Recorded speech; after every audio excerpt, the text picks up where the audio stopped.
This is The Blitz with Jason Minix and the brightest sports insiders. San Antonio Sports Star, ESPN 1250 and 94.5 FM.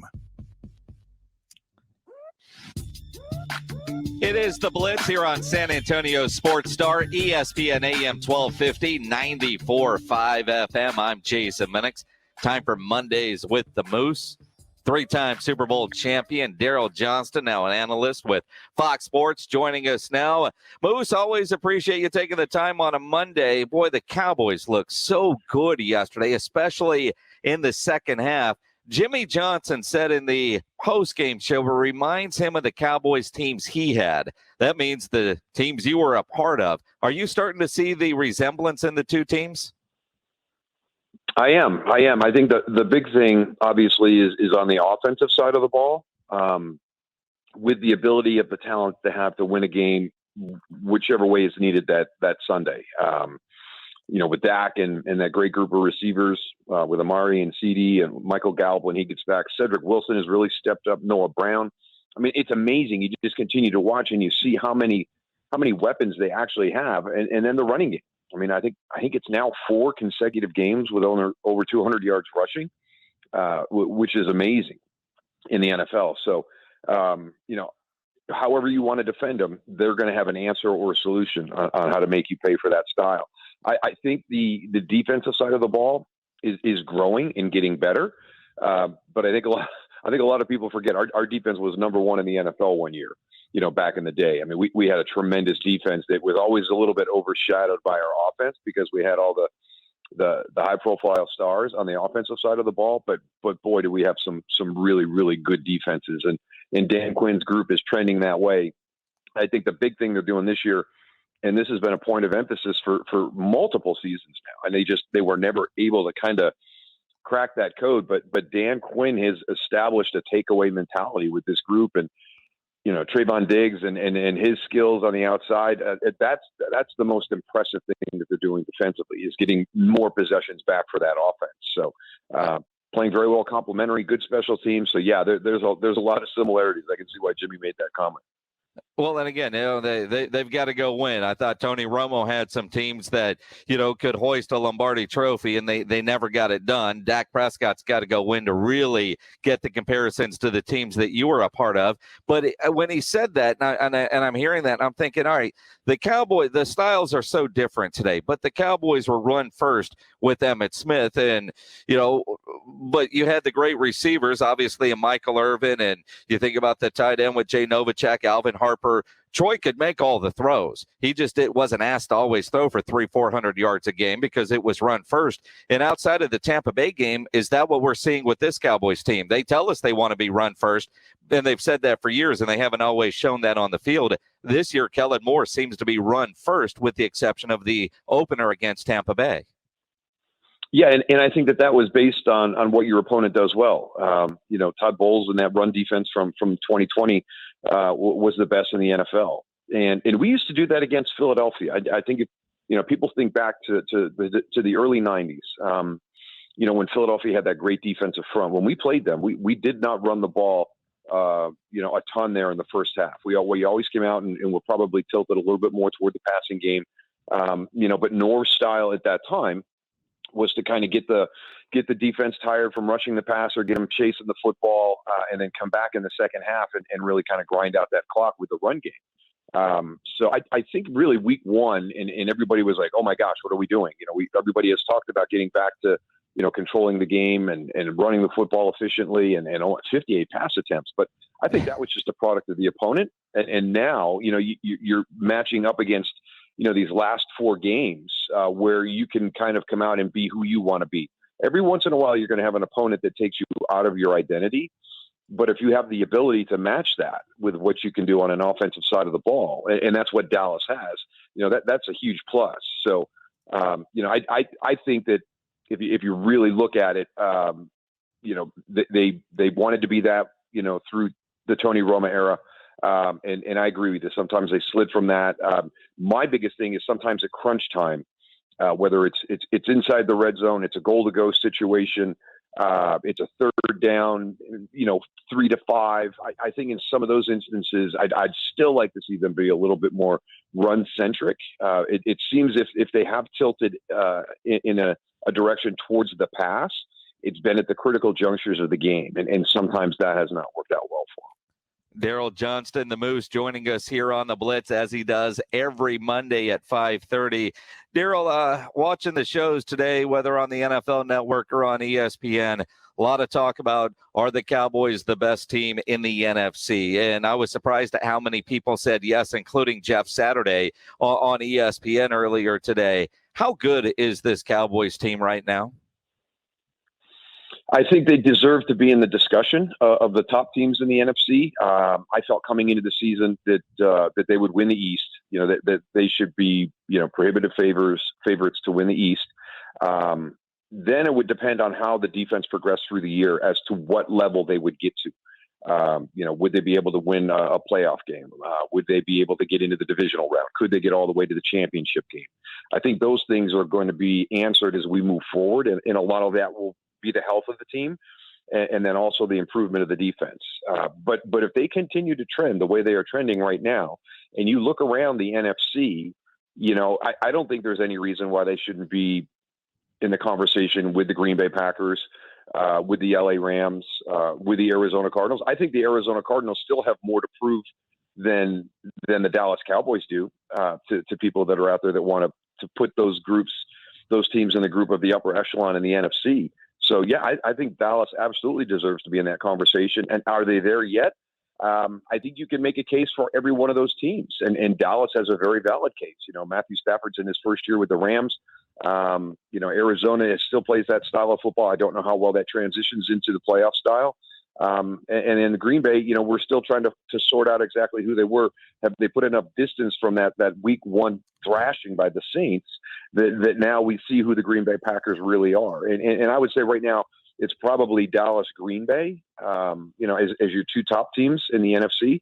And we'll have to see how this pans out as we get through the season. And obviously, keep winning. You've got the Cowboys have New England this week, then a bye. Schedule is still on the easier side, if you will. But at what point, because I think about when you came into the league, the Cowboys weren't a good football team, and you developed into one under Jimmy Johnson. At what point do you remember in that locker room saying, guys, we're good. We're Super Bowl good. We're good. And then how do you handle that success? Because I've got a feeling the Cowboys right now probably are going, we could easily be undefeated right now if it wasn't for that Tampa Bay game. At the same time, you look at the Charger game, they could have been 0-2 or 2-0. They were a kick away from either at the beginning of the year. But how do you, when you realize you are that good, handle that inside the locker room? For us, it probably happened that first spring that Norv came in, which was kind of the precursor to the 11-5 season in 1991. I think you could see, how the pieces fit in place to what he wanted to do offensively with what we had on our roster, and it was really a perfect mesh of talent and responsibility and skill set. So for us on the offensive side of the ball, I was really, really excited going into the 91 season. The 92 season, I think, is when we really started to think about us being one of the best teams, if not the best team in the NFL. There was a huge victory against the 11-0 Redskins in 91 that was the first of, I think, 5 consecutive to finish that season. And then that led to kind of the great start in 92. So, that 91 season was important for us. And I'll even go back into the offseason with Norv being there during the quarterback schools. I've always felt it was easier to overcome adversity than it is to handle success. I think, as people, we're all wired, in a certain way. When we run into some adversity, we're going to fight and grind our way through that. I think when it comes to handling success, that's what really kind of separates people. Some people don't know how to handle it, and it doesn't last for them very long. Other people embrace it and are humble, and it tends to extend. So that'll be interesting to see how these guys do that, because I do think it's much harder. As soon as you start patting yourself on the back, somebody's going to, knock you off that podium and get you back into reality. So, but I know that staff's going to keep everybody grounded. They really haven't accomplished anything yet, as you pointed out. very easily could have been 0-2 at the start of the season. So just, take it one game at a time. I mean, that's the mantra that I've had, for my coaches since I was in high school is, it's always 7 days to humility. So it's 1 week at a time, one opponent at a time, and just keep moving and grinding forward.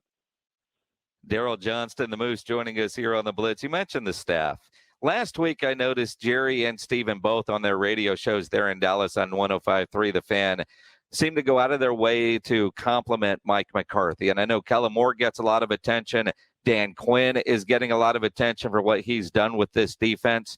How much credit should Mike McCarthy be getting for this start for this Cowboys team? I think he should get a lot. Mike allowed the offense to stay the Kellen Moore offense. He was the new guy in. Your offensive coordinator and your quarterback are the guys that are familiar with that. Why come in and change that? That shows a tremendous lack of ego by Mike McCarthy to come down here and as the odd guy out, learn that system and add some elements from what you've done in Green Bay and throughout your career to be a component of that offense. But it's not going to be the foundation. It's not going to be the core. That's going to remain, something that your offensive coordinator and your star quarterback are familiar with. So that was unique. I was part of a transition like that where, we dropped our whole offense and started a new one that really didn't fit the skill set of our players. And it was very frustrating at times. So I think that shows, a great team first attitude from Mike McCarthy, to do that. And then he's the overseer of everything. And I don't think, head coaches get enough credit for that when things are going well. It's about the hires on the staff. It's about the culture and the chemistry that you're a part of developing in that locker room. So, I think it's great, bouncing back from a really tough first season. I mean, just think of the conversations people were having at the end of the 2020 season, about Mike McCarthy and the future of the Cowboys organization. And look where you are now. So, I think he's done a really, really good job. I think it's a hard decision to move away from Mike Nolan after 1 year. Not only because Mike Nolan's a good football coach, but he's also a friend of Mike McCarthy's. And that, I know that had to be challenging and hard for him to do. But that shows you how much he's committed to bringing this franchise back to a Super Bowl. Daryl Johnston with us here on the Blitz. Daryl, yesterday on Fox, you had the Minnesota-Detroit game.